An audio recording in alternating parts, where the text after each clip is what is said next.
It was the first outdoor music festival in China, held in the place where the emperor used to worship the sun. Henneken Beat 99 was an eye-opening event for the locals.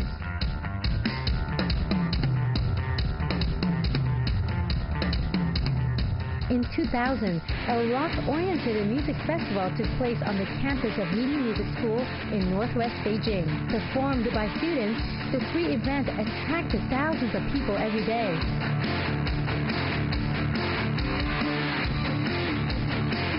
In the following years, along with Midi, there were only a few music festivals held in China, all of which were losing money. After 2008, music festivals got more popular in a more internationalized China. In 2017, there were 10 times as many music festivals compared with the previous decade. The total ticket sales increased from 161 million yuan in 2011 to 580 million yuan in 2017. Music festivals are no longer niche events in first-tier cities, but have expanded to many second- and third-tier cities. The events mainly attract millennials and Generation Z and provide sponsorship opportunities for consumer businesses. Since 2014, China's music festival organizers have expanded to other countries. At the same time, international music festivals have landed in China, with some achieving profitability in their first year.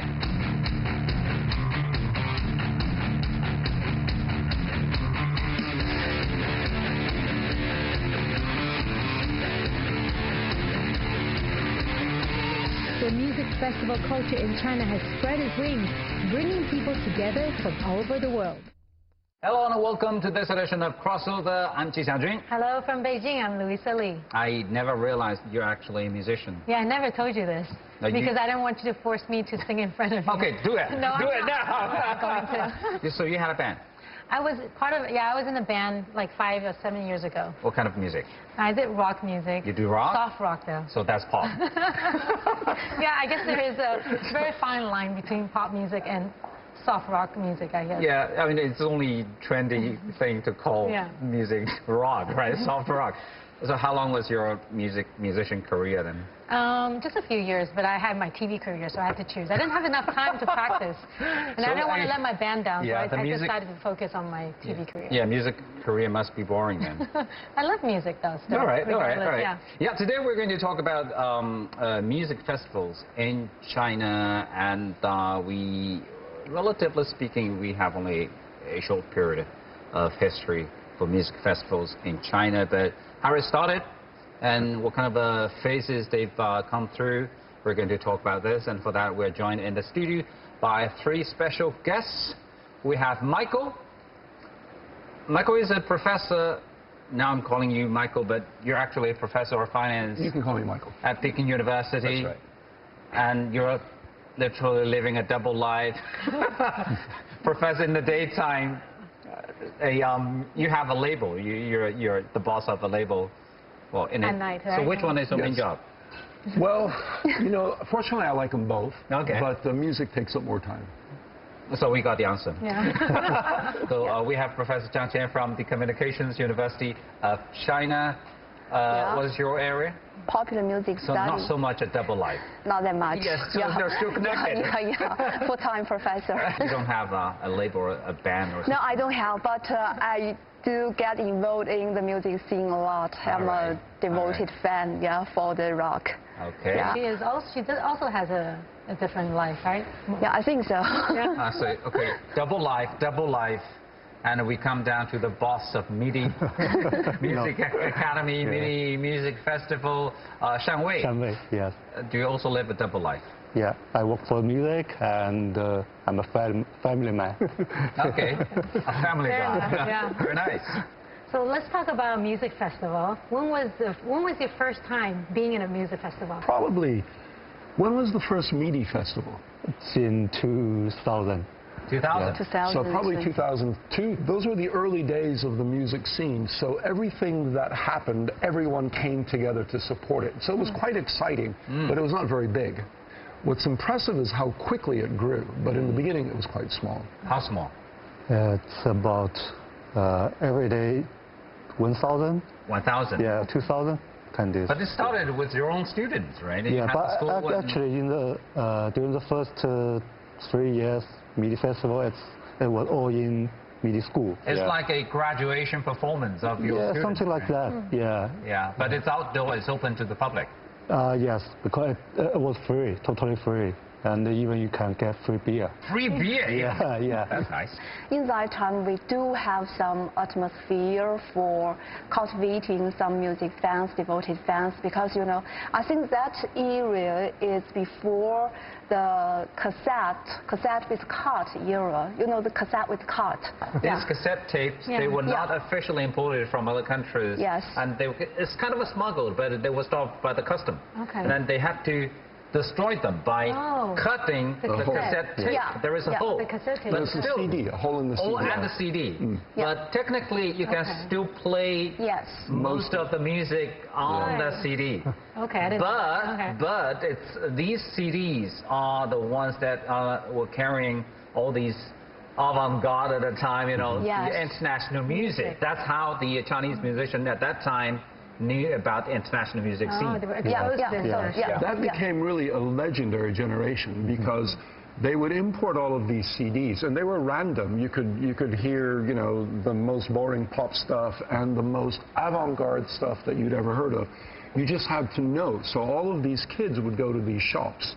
Yeah. And they would all look for the same stuff, and they would start to meet each other. Something with a hole. But the right stuff, because you would have, 50, 60 bad CDs and one good one. And so you're always looking for that one good one, the one with the music that you really wanted to hear. They all know which one is the They good knew one. because they read about it.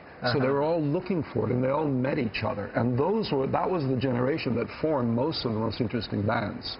It's become a mythical story in Chinese music history. Sounds so unique experience, and at that stage of music development in China, it's opening up to the outside world, but not yet to the stage where you could get all the music you want. Exactly right. Yeah. The really big change occurred around 2003 when suddenly everybody went online. Yes.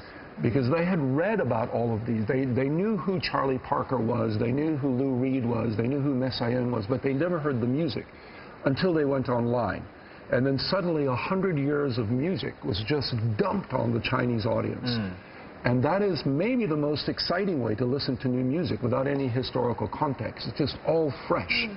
And it had an enormous impact on the Beijing music scene, on the Chinese music scene. Somehow I want to reflect on the history of music development in the 90s, and that's almost like the 80s and 90s. That's almost like the golden period of Chinese underground music or rock music at the time, and maybe not necessarily music festivals in the 90s, but lots of shows, lots of bands, and they claimed that they were rock bands. And later on, 10-something years later, when they talked on TV, they said, I had no idea what rock music was, but it's only people who seem to like it a lot. So long as we were wearing long hair and our headbands tight black jeans and leather whatever pants. we were doing wild on stage, and people were crazy about this. So I'm just wondering, was the music festival like that at the time? And then whatever you did on the stage, and then so long as it was wild, and people just loved it. When they talk about that being a golden age, I don't think it was a golden age for music. I think at the time rock and roll was very important as a social phenomenon. Okay. Because after many years in which China had been closed, suddenly, everyone dressed the same, etc. Suddenly you dressed wild, and you had a different way of being, and that was very exciting. Right. When the music started to become really good, in my opinion, was really in the last decade, in the first decade of this century. When I look back at some of that music back then, some of it was good, but I would never have said China's got a great music scene in the 90s, whereas today I think it does. That's very fair to say. I think 1990s is a very important turning point for the independent music in China, because that time a lot of independent labels such as the Modern Sky, Scream, and later maybe Mars, come out that day. That means the China market really has the very important labels at time, independent label. But before they don't have. Even they have some CGTN and yeah, some yeah, something like that. But I don't think that is that kind of the independent music scene before.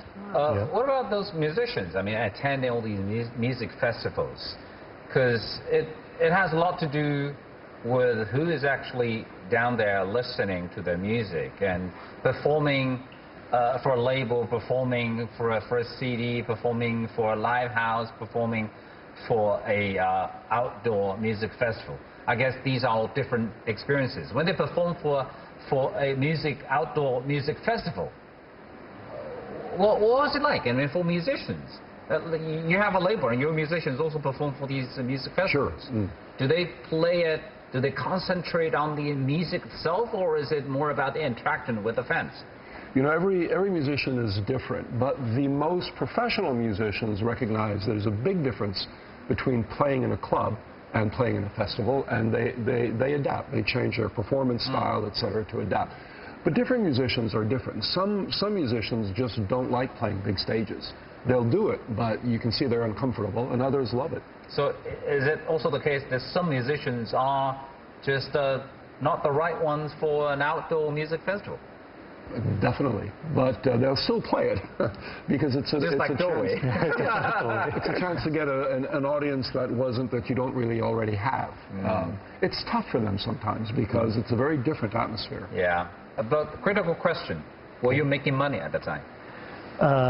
Actually, in the beginning, always lost money, and I think 2007 was a turning point for MIDI Festival because it finally broke even, got a little profit, around 100,000 RMB. That's phase one. Everybody thinks the festival is a good business, and but I will say it's not. So music festival to you, it's more of what? Not a business opportunity, but more of you have to have the passion of love to music. If you have no passion, we can't do that. We do other business. It's more about passion and love, and without that, you can't really do anything. So let's take a break, and that's phase number one. When we come back from the break, we're going to move on to phase two, where the music festival business or industry was witnessing the rapid development in China since 2009. We'll be right back after the break. Stay with us.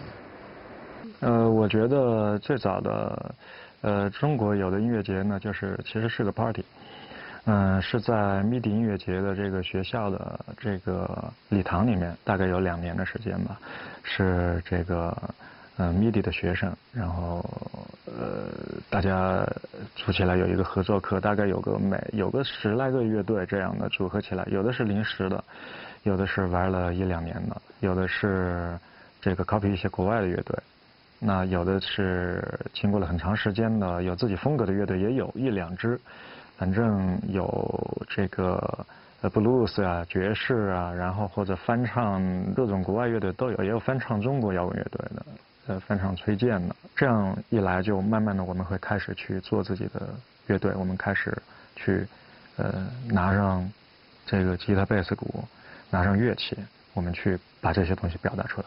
Around 2005, if you want to have live music, especially like rock music or indie music, the only places would be those small live clubs, like what we call live houses. But there's only one incident where everyone would go. All the band people, all the audience, everyone would go there. That would be MIDI Festival.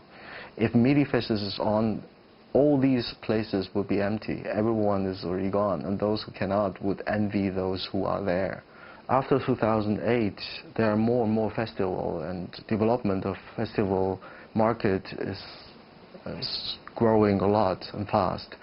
That is because in that year we had this famous Chinese Olympic Games, which was a big boost to Chinese economy.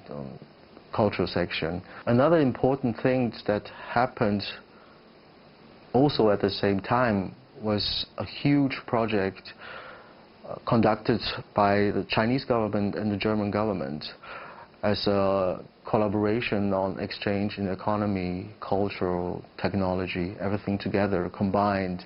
And they chose the platform of music festival to showcase all these contents, because that can get people together in a more easy way with music combined with everything else that represents each country. This project was hosted in second-tier cities in China.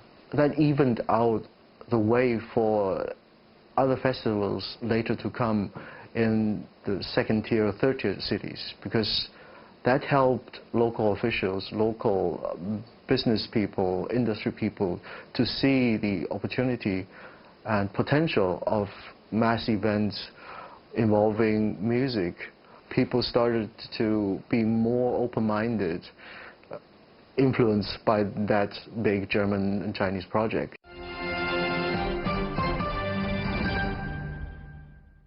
Welcome back to the studio. And we talked about the birth of the music festival here in China. We want to talk about the second phase. This phase is also very important in the music scene here in China. 2009 till now. Why 2009? You mentioned the Olympics. I mean, is it connected? Yeah, it's 1 year right after Olympics. Yes. And suddenly, I think the festival boom started. A lot of local government and some investor and even the real estate company. I think they were powered into the music industry. So a lot of people want to get a hand in this big pie.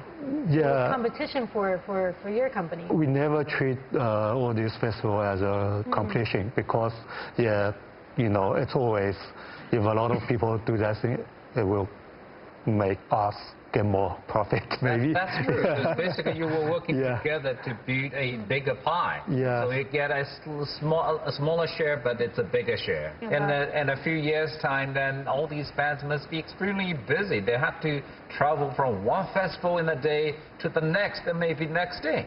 Was it the scene? But it's a normal thing, I think. All the international bands, maybe they play 100 gigs. Shows every year.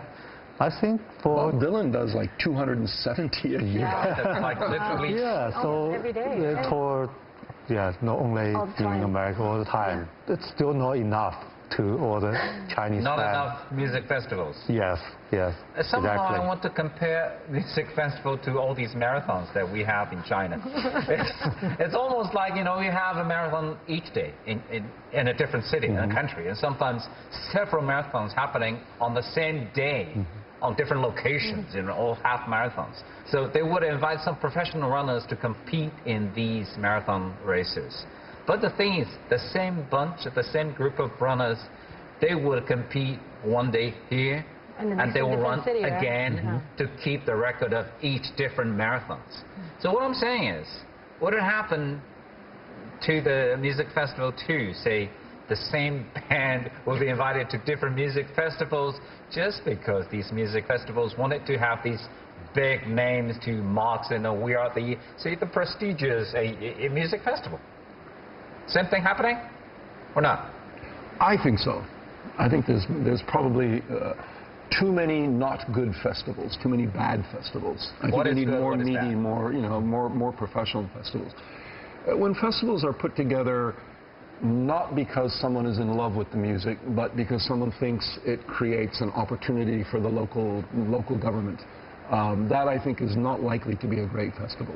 How about in terms of music? I mean, if you have the same bands in Midi Festival versus the other music festival, how do you stand out from the other festivals? Because you have all the same bands touring around in different festivals.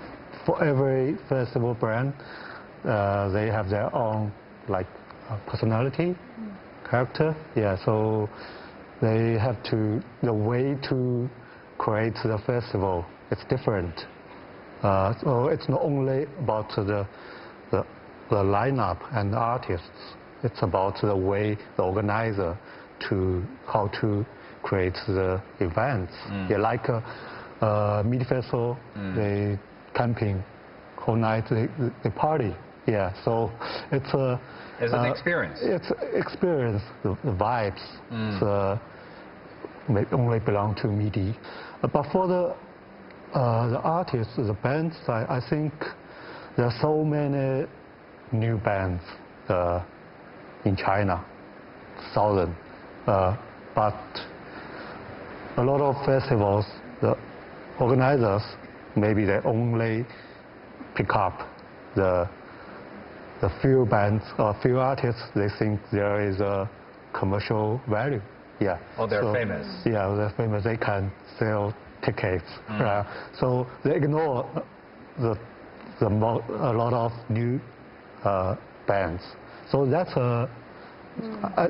not right, I think, for a festival. Yeah, you need to respect the music. Once capital is there, once there is the opportunity for making money, then do you think musicians wouldn't be so pure in focusing on music only these days? Well, most of the most interesting musicians always insist that they don't, but there's a lot of pressure on them from their labels, from managers, etc., to go in a way that they don't want to go. But what's really important is that we have to have the right infrastructure, that you've got the most basic clubs where new bands that no one's ever heard of have to be able to perform, and then you need the next step up, the bigger clubs, and then you need the very big clubs, and then you need the festivals. And they all have to be part of this process of discovering new talent and pulling them up. For us, that's why something like MIDI is very important, because MIDI doesn't just take our most famous bands. MIDI will also take bands that are not quite famous yet, but are on their way up. And that's really important for the scene, because if we don't have that, then all you have is a group of bands and nothing new coming up. So we make a big distinction. There are certain festivals we'd love to work with, and other festivals where if they give us money, we'll send a band, but that's it. We don't care. Right? Yeah, but you're the boss. I think for the independent bands, finally, a lot of bands, they can make living by making music, so it's good for all the musicians. Yeah. I think for MIDI Music Festival, it is more close to the underground music, because so you always invite some, just like Michael said, that not very big name in the stage, but you will also invite them to come. Yeah, and so that means they can present the authenticity of the rock music. That means what is real rock in the underground world. Yeah. Define underground music. Yeah. What is underground music? Underground music, that means so I have to explain this one, because I gave another concept, because that means underground is a little bit different from the mainstream music. That means you resist a little bit, rebellious a little bit, yes. So Michael has a better avant-garde music. Yeah, and you always treat the mainstream music as the other or othernesses. Yeah, Okay. so alternative way. I think there's pros and cons, though. I mean, I think for underground artists, they want to make money. So you kind of want to be mainstream, but you're struggling between mainstream and underground. You want to be true to your music, but you want to make money. So when you start making money, people say your music is mainstream. And how can you stay pure to your music and still make money and not be called mainstream? Well, I mean, these things are undefinable. There's no real definition of underground. But generally, if the main focus of the music is the commercial side, we dismiss it as mainstream or commercial. And if the main focus is the music, even if they become popular, if they always focus on the music and not on the popularity, then we consider them still part of the indie scene. But someone like Bob Dylan is hugely popular, but we still don't, no one questions his integrity. He belongs in the underground. Right. Well, that's an interesting part of our discussion. It's a little word game maybe you're playing, There's no but definition. music is music, right? It's good music. I guess people can feel whether it's true to your heart in that sense. First stage, you had international artists performing here in China and mixed with international artists and local artists. How about the second phase? What was the ratio like? Was it more Chinese artists, more foreign artists? more and more foreign bands coming to China. Like we booked them for the festival, then they can arrange a tour in China. And a lot of new Chinese bands coming out, and we bring them to different festivals, different cities. So it's quite a mix of Chinese bands and international bands. Yes. They're seen in China. And even international bands, they're not always the biggest pop stars. They're also the American or European equivalent of Chinese underground bands are often invited to these. So pretty much we're now on the same page with the international music scene. You know what is happening, what is going on overseas, and they understand more these days what is happening in China, what is capable of happening actually in the Chinese music market. But you know, sometimes the big star really can attract a lot of audience to come to music festival. But I think for Chinese market, sometimes the big star is not that important. Yeah, because you know, I also run some music festival and have a lot of chances to see some big stars there. Actually, the audience are not that huge as we imagine. So sometimes the international superstar is really important, but sometimes it doesn't work. Yeah. So it really depends again on the organizer, and you're saying in that sense. For MIDI's fans, they always love to see more Chinese bands. Yeah, I think so. I have a preference over Chinese bands than foreign bands. Yeah. So this is great. I mean, it's already happening. Different festivals and have different genes, and they're attracting different fan bases, different music festival goers. It's great. Yeah. So let's take another break, and then that's the phase number 2. And when we come back, we're going to look into the future. And for more information about Crossover, make sure you follow us on Instagram and Facebook. We'll be right back. I'm George Chin. I've been working as a photographer since 1980, and I worked with the Rolling Stones, Eric Clapton, Ozzy Osbourne, Iron Maiden, Aerosmith, Whitney Houston. So many bands. I've been to festivals in other countries. What I found really interesting was the way that the Chinese cultural influences were mixed with the Western influences, Western rock music, and the two together were sort of making a new type of music, a new sound, I should say, not new type, but a new sound, which I think is quite unique for the Chinese bands that I saw. I thought it was very good, and the reaction from the Chinese fans were, really, I couldn't believe it. They were just going mad. They were like circle jerk pits and everything. It was, they were just like having very, very good fun for Chinese music to have young fans interested in a new mixture of styles that they can call their own, and I think that's really important for the fans to have that style that they can say, this is our music, this is Chinese music, this is Chinese rock music, and I think it's something that they can identify with, and I think that for China to have Chinese bands is really important as well, for their own sort of cultural development for the fans and for the music scene. 首先就是咱们这个音乐节呢，它的这个特色呢，就是以民族音乐为主。然后呢，民族里面呢，我们又选的是藏羌彝的这3个民族为主，分了3个不同内容的平台。第一个舞台就是本地的节目，非遗的、民间的、老百姓自己编的原生态的。然后呢，第二个舞台就是我们的邦金梅多舞台，是所有少数民族来，就是比较成熟的、比较有知名度的这些作品或者是歌手在这边。然后呢，另外一个舞台是雅克，雅克呢是我们国际化的，像我们当地像今天那些民族大舞台的歌手们，看到他的梦想就是我要努力，我一定要努力，要像他们一样，我要到第2个舞台去。所以说，对当地的这个文化的拉动是很快的。我们呢现在只是在草原音乐节这个雅克音乐节上发现了人才，发现了好作品，然后呢我们有一个好的平台给它流通出去，但就是作品本身回款，这个还没有现目前。通过这个平台积累更多的藏羌彝的作品，就是音乐作品，我们的这个非遗的文创产品，然后呢我们很多的好的艺人歌手，然后我们把这个提炼好之后呢，我们想能够代表四川至少。就是说也能够代表，我觉得国家有个藏羌彝的文化走廊，我们就把这个走出去，沿着“一带一路”是送文化走出去引进来，我们就去交流。就每年的夏季，全国各地、全世界的游客朋友都到宏源来。那我们的春季呢、秋季呢、冬季呢怎么办？我们就把它浓缩了，浓缩小一点的，然后走一圈，然后就告诉大家，你们夏季到宏源来哦。然后就像请客一样，所以我们准备是这么在走出去，然后呢夏季引回来。可能在音乐节上我们每年会亏一点小钱，但是我们会积累了太多好的这个元素啊、素材啊，是吧？人才积累了好的原生态的素材作品在我们这儿了，是吧？品牌慢慢就培育起来了，所以这个项目在后面是发力非常猛的。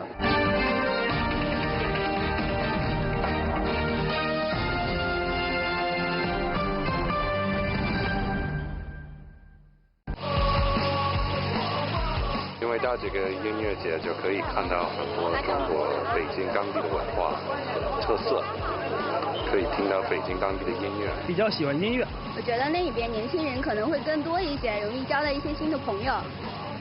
比较热闹吧，完了之后跟哥们一块儿聊会儿天啊什么的。因为平常工作压力特别大，然后我觉得去那儿就能特别感受气氛，特别能放松。就跟那个大家过春节似的，现场气氛特别好，我觉得比较好玩吧，比较热闹，年轻人比较多。Welcome back to the studio, and we're here continuing our talks about the present and the future of the music festivals here in China. The future of music festival. When we talk about future, everyone is talking about two things. One, blockchain. Second, AI. Technology. Do you think technology has a role to play, say, in the future of music festivals in China? Yeah, I think technology definitely will help the festival go much easier and get improved. You're not worried that people will be watching the music festival on their phones instead of going to the live event? Because festival, it's about live music. It's a lifestyle. So people, if they have interest in music festival, I think they must come to the site. Yeah. The experience of the live music cannot be taken by some live streaming video. Yeah. Because not long ago we were watching that movie. It's all like in the future people are going to live in the virtual world with the goggle and the sound effect and everything, and you were kind of secured with the band or everything. And then in your eyes, your mind, you're as good as being in a different location. You could talk to someone next to you. It's all connected, right? Like, you're not able to touch them, but you're able to talk to them. You're able to see them. Do you think that's going to happen? Say that. Yeah, it maybe happen just in part of like we have a booth, have a big tent to make audience experience something like that. But I think festival goers, when you hang out, social, drink beer, how can you imagine the people just drink a fake beer? Yeah, drink beer together with someone. And besides, you know, there's cute girls. There's going to be cute girls in the virtual thing. You free for a drink? Yes, I am, but you're not nearby. You can try it maybe, I guess it's also a social 15 minutes. Right? It's also a social event. That's it. So this is a great point. Basically, music festivals are more about the experience, the time spent together outdoor in a common location. That's the thing. Drinking beer being a very important part of it. in fact, I think the technology actually strengthens live performances, because if you look back historically, until the 1950s, musicians didn't make money from records. They made records and they distributed them in order to get people to come to the shows, and they made money from shows. But they were selling CDs. Well, no, but from the 1950s until the 1990s, you made money from records. Around the late 1990s, that's it. You couldn't make money from records anymore, from CDs, because everybody downloaded it for free. So now the strategy musicians have is get the music out there. Don't expect to make money from the CDs. Make money from the shows. So we're moving back to where we were maybe 100 years ago, where musicians really earn their living from their performances, from their live shows. And I think that's probably where we're going again, because as somebody who owns a CD label, I can tell you, you cannot make money on CDs. But these days, you're starting to pay for copyrights for using those records, even if it's digital. Yes, but the copyright benefits really benefit the big pop groups, because they're the ones who get their songs recorded by others. The underground scene, it's not so much of that. There's some, but not so much. It's live performances that everyone's going back to. Probably technology is going to make the festival more convenient to attend, for the users, for the goers, and more convenient for the organizers to organize in that sense, or make the musicians work easier to make better music, more beautiful music. But technology is not going to replace that experience. As more technology development, there will be more demand and maybe request from the people. They want to get away from the online life. To come to face-to-face. Sometimes we feel bored about how a media like so long. Even just for relax. And that's what the festival can give. Can give. Music festival is a chance for people to have face-to-face, one-on-one communication, a little get away from this online lifestyle that we have to enjoy every day. What about the other aspect? Do you think the enthusiasm of running music festivals is going to continue, or there will be a decline in the future? That's hard to say, but throughout the last 250 years, where music, you've had the people who are very serious about music, and then you have the commercial aspects of music, and somehow it always figures itself out, and you get decent music coming out of it. I don't really see that changing. Young people today are spending more on music than ever before. They're just spending less on recorded music. So they're spending more on festivals, on live shows, on T-shirts, on everything associated with it. So I don't think we have a negative trend in music. I think we have a positive trend. It's just big shifts within the music scene. Different ways, different forms. Yes, we have to learn different ways of producing and supplying music. How do you see international cooperation between Chinese music festivals and their international counterparts? From 5 years ago, we start to do international collaborations with the other countries' festivals. Like every year we send the Chinese bands to the festival, like the Welcome Open Air in Germany. It's the biggest heavy metal festival in the world. So every year we send Chinese heavy metal bands to there.